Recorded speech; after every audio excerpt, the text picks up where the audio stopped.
Okay, sorry, I found mold and I was grossed out really quick. Anyways, so where was I?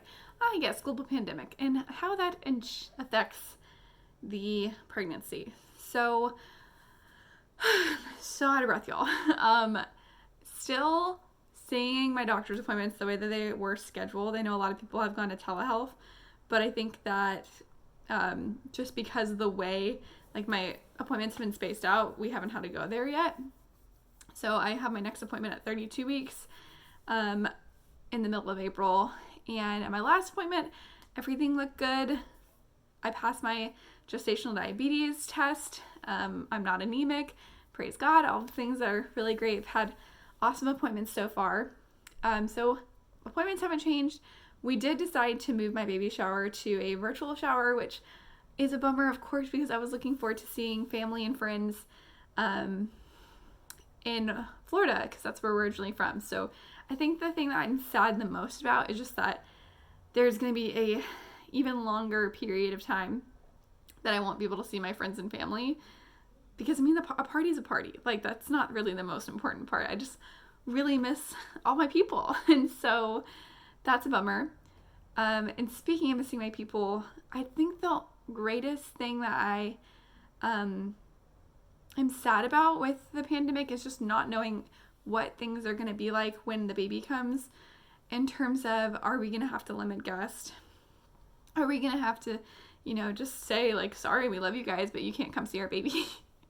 Like, that's just the way it is. We are definitely going to take the advice of the doctors. Whatever they say, we're going to do. So if they're like, you shouldn't have guests for 8 weeks, then it's going to suck, but we're not going to have guests for 8 weeks. We're just going to do what we can do to protect our daughter. That being said, there are still so many good things going on, and I think there's a lot of sadness with people who are pregnant and mourning about things that they lost, but at the end of the day, like, we're still having babies, and it's exciting and it's fun, and there's still things to find joy about during the pandemic. I wrote a status saying, it's crazy and uncertain, and there's a lot of fear to go into it, but at the end of the day, like, I'm taking more walks than I have taken this entire pregnancy. I am more active now because the only place to go is on walks outside. So I've been getting my daily walks in, which have been really great. And the time that I probably would have spent with my husband on like a baby moon, well, guess what? We spend every single day, basically 24/7 together now, because we're both work from home. So there's still always good things to find in every situation. And I stand by that. So that's kind of my take on the COVID-19 during pregnancy. Obviously there's sad things, but there's joy in everything. So I'm done with that section. We'll move on to the symptoms that I've been feeling. And I would say, with entering into the third trimester, which now we're in, 3 things. Lack of sleep. 4. I'm sorry. I'm not trying to complain, but lack of sleep has been seriously rough. It's hard to go to bed, and it's hard to like stay sleeping. Just being really uncomfortable. 2, rib pain. And with rib pain, it goes into my back and my upper back, where like the ribs are, obviously. So I have rib pain, back pain, and then lastly, where was I going? What was I saying? Rib pain. Oh yeah, I all of a sudden got acid reflux, and haven't had that the entire pregnancy. It's really not nausea. It's truly like reflux. Just like, oh, it's coming back. She's coming back. She's back. Okay. So those are like the 4 symptoms I'd say I've experienced in the first 2 weeks of being in the third trimester. Now I know it's going to get more uncomfortable, and you don't need to tell me that. I already know. I was telling my mom that it's funny because I like noticed I started to waddle as I walk, and I'm like, literally, why? Like, I'm not even very big. I'm just already waddling. So I know there's joys and fun things to come in this third trimester. And so, yeah, that's exciting and been fun. So my greatest symptoms probably just being really tired because I'm not getting a good night's sleep, and then the occasional rib and back pain.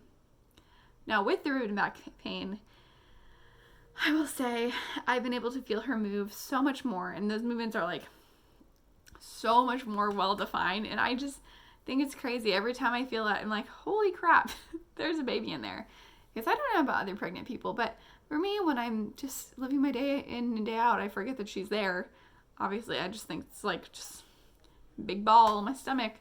And then when she kicks, I'm like, oh my gosh, this is so crazy. It's a baby. There's a baby in there. And so it's really exciting. Yeah, I love feeling her kick. It's the highlight of every day. And probably the best part about this entire pregnancy is just being able to feel her kick and move. So, in terms of things that we've gotten done or prepared for le bébé, I think I said this in my last update.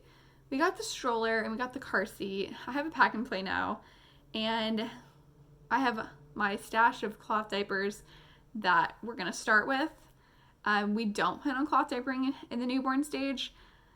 Just logistically, it would not be good for our family. So we still need a lot of things. We have like 3 outfits for her to wear. I have like 1 newborn outfit. Oh, and I also bought her going home outfit. I'm super excited for that. But there's a lot of baby prep that needs to go down. So my goals for the next like week and a half is to buy things that I think will help prepare my body for labor.